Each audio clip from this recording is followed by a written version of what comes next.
They say a woman never forgets the night before her wedding. I suppose most recall it with laughter, nerves, maybe a glass of sweet wine and a gaggle of sisters fussing over ribbons and veils. But me? I remember it by the way Oliver held my face like it was the last sunrise he'd ever see. I remember the way I lied to the world that I was happy when my heart belonged to a poor man whose hands smelled of cedar and whose love was richer than anything Antonio's gold could buy.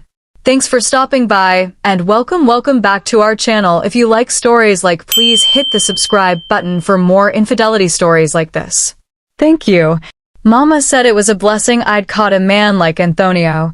Tall, sharp-jawed, landowner's son with calluses only from rains and cigars.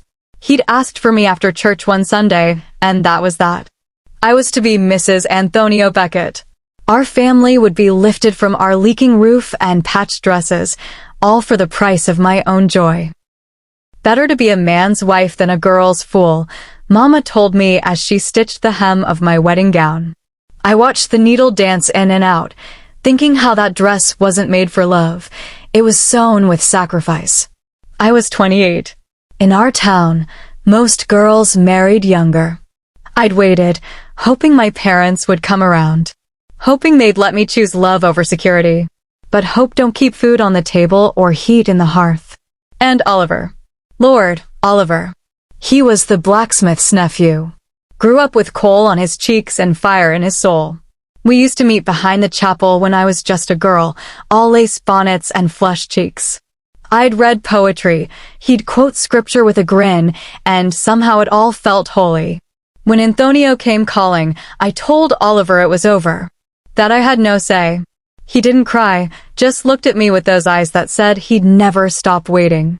But now, the day before my wedding, something inside me twisted like a storm was coming.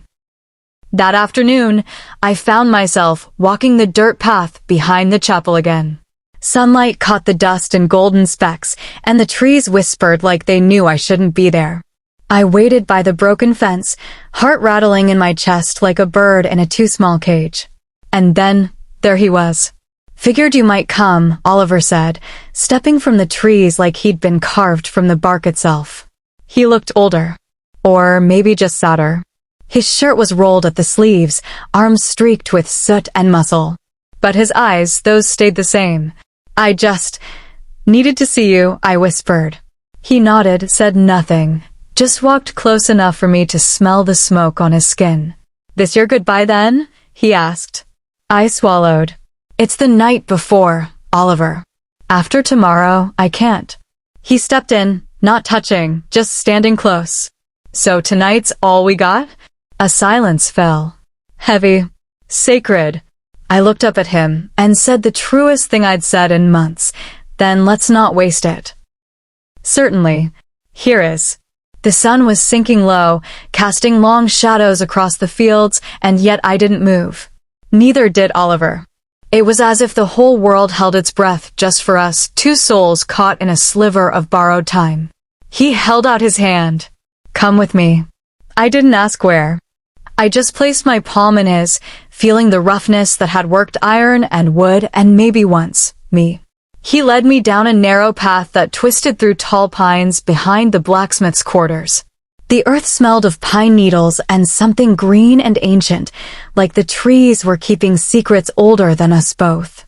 I shouldn't be here, I whispered, my breath catching on every word. If someone saw. No one will, he said. Not here. Not tonight. The cabin appeared like a dream. Small, crooked, hidden deep where no horse cart would dare go. Oliver pushed open the door, and I stepped inside. The place was warm and simple. A small cot with a handmade quilt. A wood stove still humming low. One lantern glowing soft on the windowsill. No gold, no silk, no ceremony. And still, it felt like home. I come here when I need quiet, he said, removing his coat. It's the only place that don't ask me to be more than what I am. I looked around, then back at him. And what are you? Just a man who loves a woman he can't have. His words struck like thunder. I wanted to say something, anything, but instead, I walked to the window and stared out into the trees. You know I never wanted this wedding, I said, finally. I know. I begged them, Oliver. Said I'd rather marry for love than for name. But Papa said love don't buy flower. He came up behind me, slow, careful, like he was approaching something fragile. His fingers brushed a strand of hair from my neck, then lingered. And what about you? He asked. What do you say? I turned to face him. I say flower be damned. He didn't kiss me at first. He just looked at me, like he was memorizing the way sorrow and desire tangled across my face. Then, finally, his lips met mine, soft, sure, everything I remembered and more. My knees near gave out, and he caught me like he always had. That night, time stopped. We lay beneath his quilt while the trees swayed outside like they were praying for us. He undressed me slow, reverent, like I was something sacred. No lace veil. No vows. Just skin and longing and two people trying to etch eternity into a single night. Isabel, he whispered against my collarbone. If this is the only night I ever have you, I'll still die a lucky man. And I believed him. God help me, I believed him. Afterward, we lay tangled in silence. My head on his chest, his fingers tracing circles on my back. I could run, I murmured. We could run. He was quiet a long time before he spoke. No, you couldn't, he said gently. Not without bringing ruin on your family. And I'd never ask that of you. Tears burned in my eyes. So that's it. He kissed my forehead. This night is ours. Let's not ruin it with what comes next. Outside, an owl called. The stars blinked into view. And in that quiet cabin, in Oliver's arms, I let myself forget the world at least for a little while longer. Here is. Morning always comes, even when you pray it don't. I woke to the sound of birdsong and the feel of Oliver's breath soft against my shoulder. For a moment, I let myself pretend. Pretend I was his. That there weren't a gown waiting on a dress form, or a preacher warming his voice, or a father counting on my marriage to save the family name. Oliver stirred, pulling me closer. I thought maybe you'd be gone. I shook my head. Couldn't bring myself to leave just yet. He looked at me then, really looked. You ain't never looked so beautiful, Isabel. Not even in all them Sunday dresses. I laughed a little, but it was bittersweet. This is the first time in months I've felt like myself. He sat up and ran a hand through his hair, face shadowed with something heavier than just sleep. You still got time to run, he said, only half joking. No, I don't. We both knew it. I rose slowly, wrapping one of his shirts around me. The fabric smelled like smoke and pine and something achingly familiar. I stepped outside barefoot into the cool hush of early morning. The sun hadn't fully risen, and the world still clung to that silver-blue quiet. I remembered being a little girl, playing in the stream not far from here. Before corsets and courtship, before being sold off to the highest bidder like livestock in ribbons. I remembered the first time I saw Oliver, just a boy back then, skinny and barefoot, whittling a bird from a scrap of wood. He handed it to me without a word. He never did ask for anything in return. Until now. Back inside, he was dressed and packing wood into the stove, his shoulders tense. You regret it? He asked without turning. I didn't answer right away.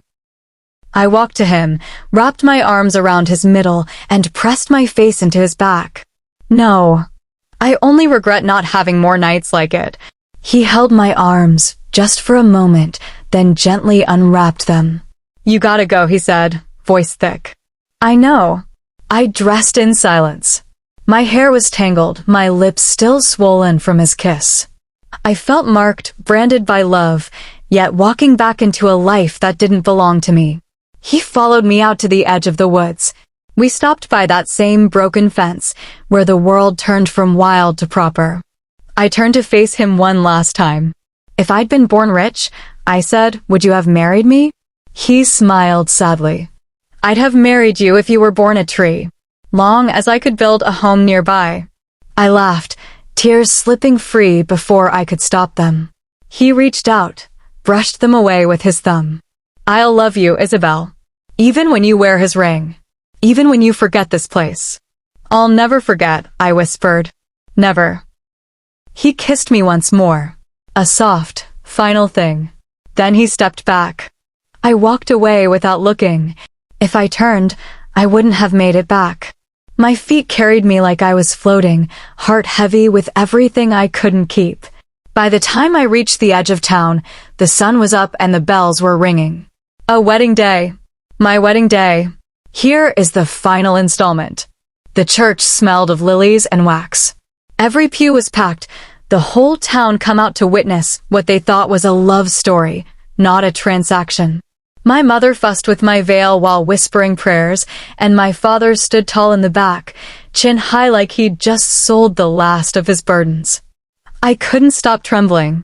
Cold feet, my cousin Ruthie asked, grinning like she remembered her own wedding jitters.